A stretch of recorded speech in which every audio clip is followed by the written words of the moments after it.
Alright, welcome to this episode of the Freedom to Draw Unsolved Mysteries. This is your host, John.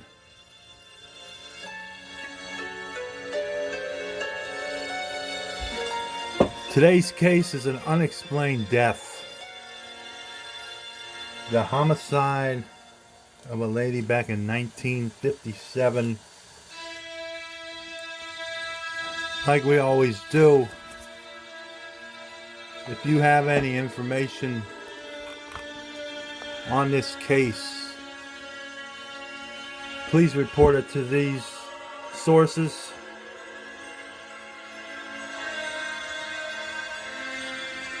They're happy to take any tips, anonymous or with someone's name attached to it.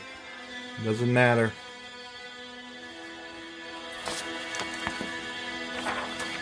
Okay, well, this is the case of Rita Serhan.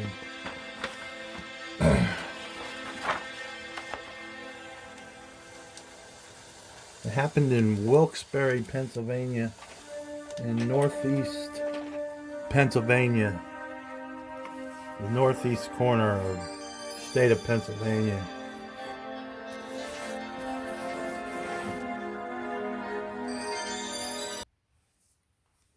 Okay, this is a strange case for the time period that it happened in. We got a little bit of it drawn here.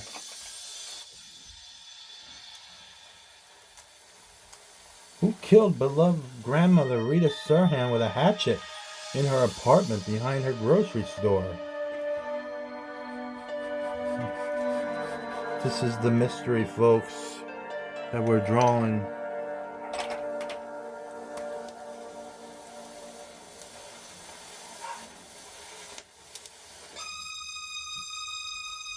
If you walk by the corner of Loomis and Stanton Streets in Wilkes-Barre, Pennsylvania in the 1950s, you might smell the delicious aroma of home-baked bread. Rita Serhan was a mother and grandmother whose pita was a local favorite in the neighborhood where everyone knew one another. Rita was born in Lebanon, immigrated to the U.S. Like so many others in this coal mining town. She ran a small neighborhood market from the front of her property and lived in an apartment in the back. Everyone loved Rita's Syrian bread.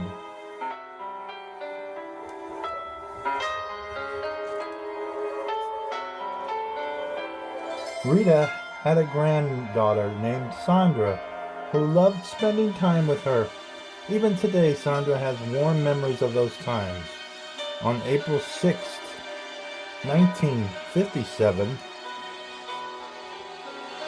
Sandra, who was 5 years old at the time, spent the night at her grandmother's apartment and then went home. When Rita's son and his wife came to the house on Sunday morning to pick Rita up for church, they found her body just hours after Sandra left on April 7th. Someone had killed Rita Serhan with a hatchet.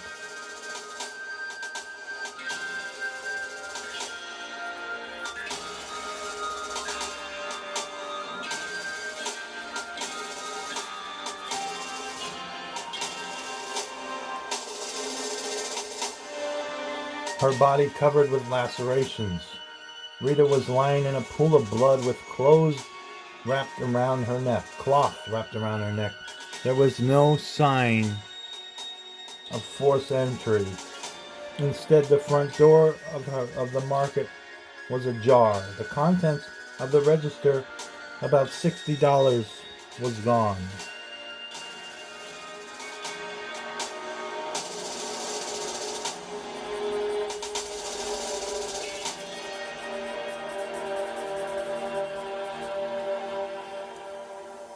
Rita was separated from her husband and had been for over 10 years. Police immediately considered him as a suspect.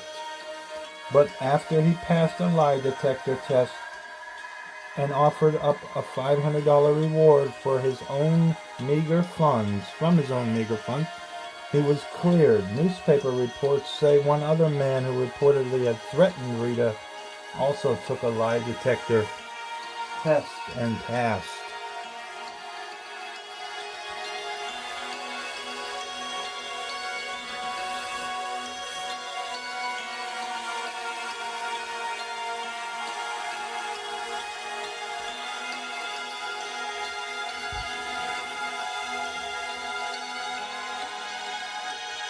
From the very beginning, there wasn't much to go on Rita's murder. Her cause of death was listed as a fractured skull from a blunt instrument. It was generally believed that the murderer had used a hatchet, partly because of the nature of her wounds and partly because a hatchet that Rita kept on hand to use as a doorstop was missing. Despite many searches, the police never found the missing hatchet or anything else that could have been the murder weapon.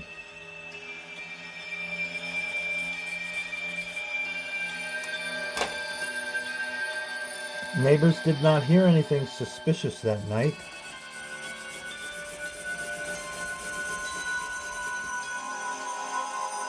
Rita was well liked in the neighborhood, so the murderer's motive was not clear.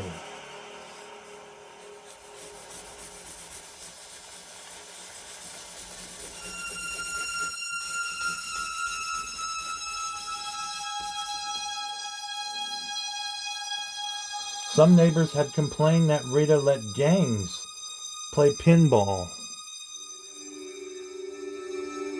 card machines in her store, but the stakes were low. Neighbors knew that Rita kept money in her back room, but didn't necessarily think robbery was a motive. They were certain that she wouldn't have let someone in unless she knew them.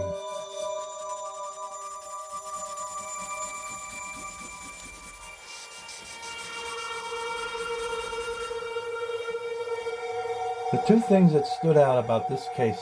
First, the police found a few scraps of blood-stained newspaper at the crime scene. One was wedged in the drawer of the cash register. Another was found in the latch of the rear cellar door, and another by the cellar stairs.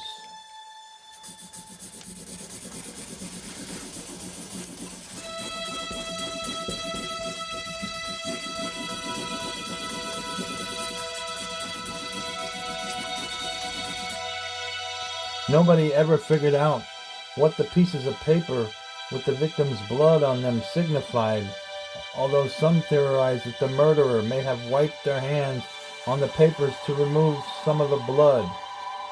Second, cloth from Rita's dress was wrapped around her neck. The fabric wasn't tight enough to have strangled her, but it was odd. It appeared that the fabric had been ripped from the bottom of Rita's dress, and the medical examiner believed the fabric was put there before Rita's death.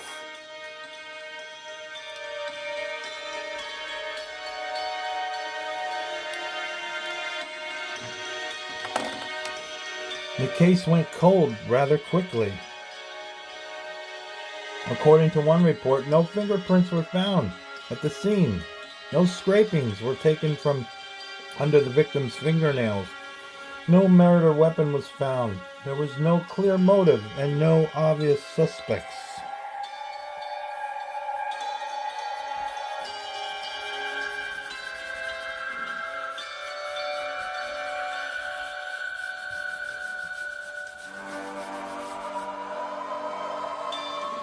Months after Rita's death, a local newspaper did a curious thing and hired special private investigators to review the case.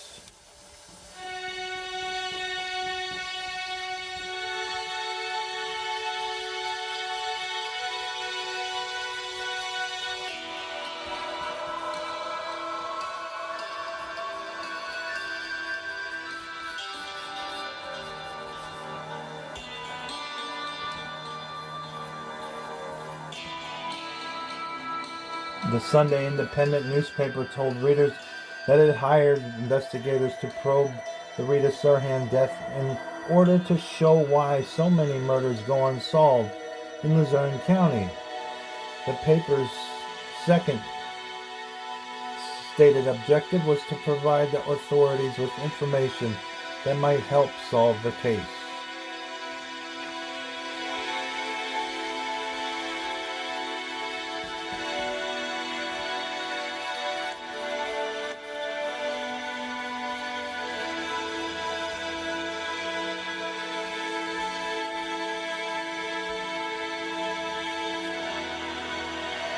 The newspaper printed several scathing articles pointing out perceived flaws in the investigation. One article mocked the theory that the murderer could have entered the apartment via a coal chute, given the small size, 11 by 17 inches, of the chute. Instead, investigators explained it would have been easier for the murderer to go through one of the larger cellar windows. Yeah, folks, this is about the size of 11 by 17 right here, this paper. So, yeah, it's not possible you're going to fit somebody through there, but if they were really skinny.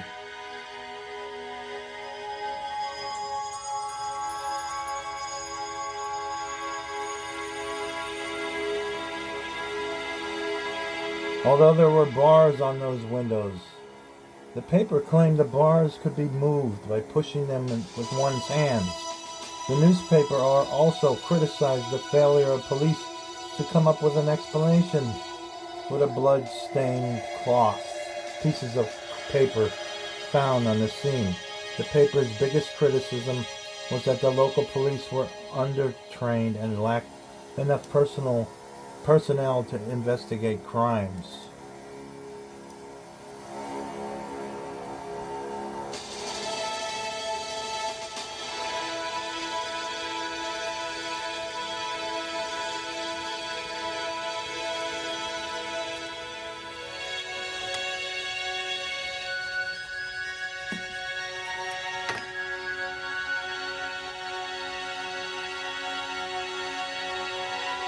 The paper pointed out the fact that too many people trampled all over the crime scene, potentially destroying evidence, claimed that the detectives spent little time working on the case and that the medical investigator and other investigators simply didn't want to know what they were doing.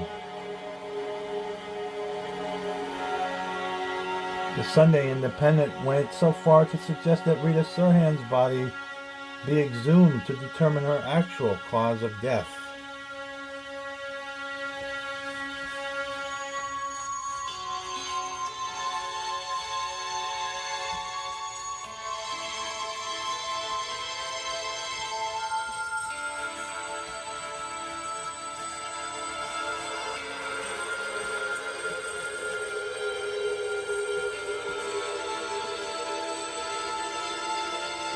It pointed to alleged evidence that there were two blows to the head, one not powerful enough to cause the death, and the other caused by a rounder object, intimating that it was not the correct shape for a hatchet blow. The rug looked as if it had slipped. She suffered from cirrhosis of the liver and diabetes. She had a cast on her arm, which made her sip the necessary shots of insulin, which might have made her faint. Her head rested on the baseboard, which could have caused the hatchet wound, and nearby on the floor was a knob knocked off a metal closet. Local authorities responded by pointing out that hatchets have two differently shaped ends and defended their investigation.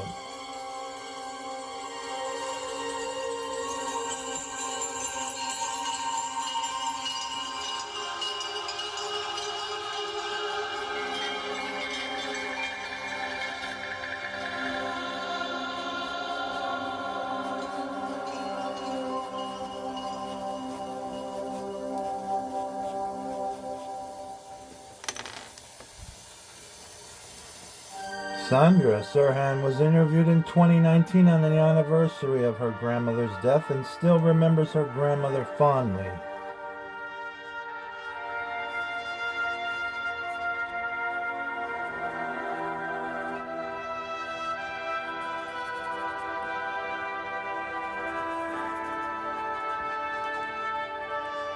Sadly, she also remembers seeing her grandmother at the funeral home and recalls the large gash in her grandmother's head.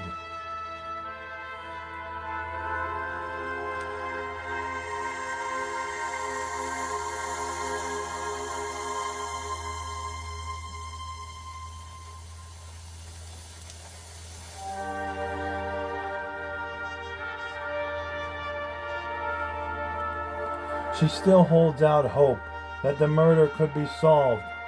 All my life I have wondered why someone would want to do such extensive harm to a woman who ran her grocery store and baked Syrian bread. Now, there are a lot of questions in this case. I have pointed out three main ones. And there's also some that I have personally questions. One was, what was the motive for killing Rita Serhan? Robbery, grudge, or something else? And what was the significance of the blood-stained scraps of paper?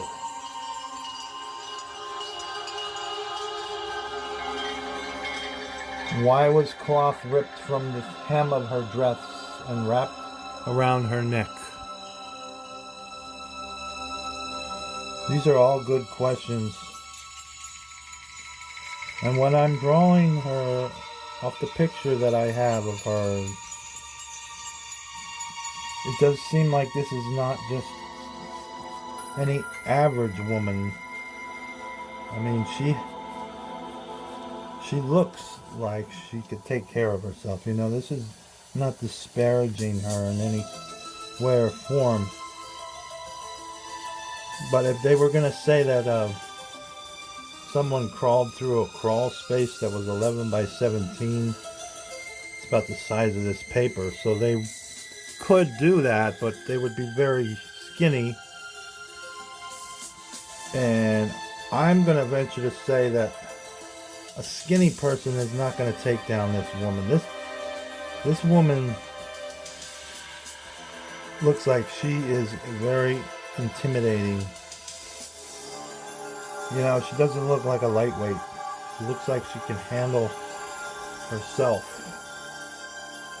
You know, so I just don't see that. And I definitely, if it is foul play, it was done by a man, because there's no...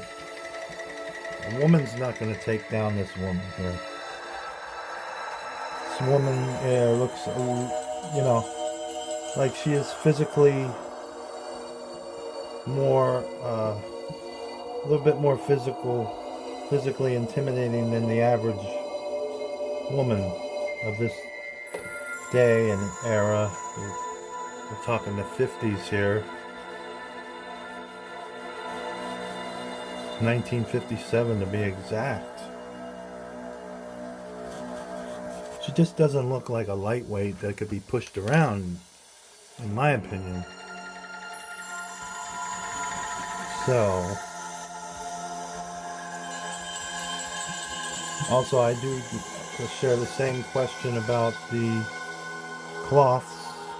If they're saying that it was an accidental death, what is the significance of the blood-stained papers all around her? I mean, I could buy maybe she slipped and fell and hit her head off the hatchet, but why all the blood-stained paper? What's with that? You know?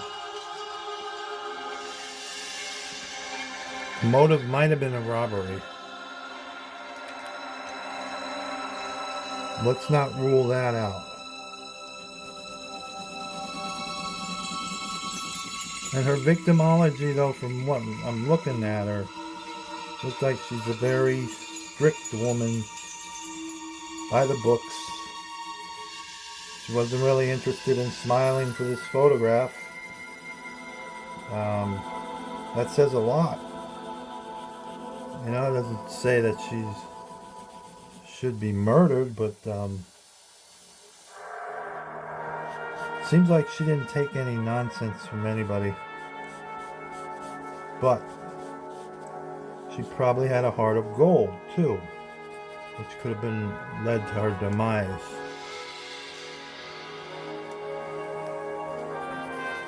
There's a lot of scenarios that could have happened here. This was back in the 50s when people did leave their doors unlocked, and they often left their doors unlocked.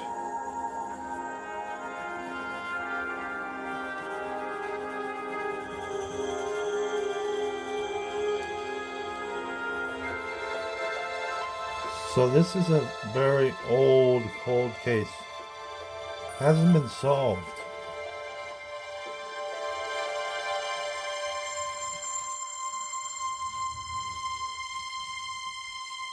And probably will never be solved. So that's it, pretty much does it here for this episode of the Freedom to Draw Unsolved Mysteries. I'm your host, John. Again, if anybody has any information on Rita Serhan unexplained death, you need to contact these places. That's about it, guys. True believers, peace out.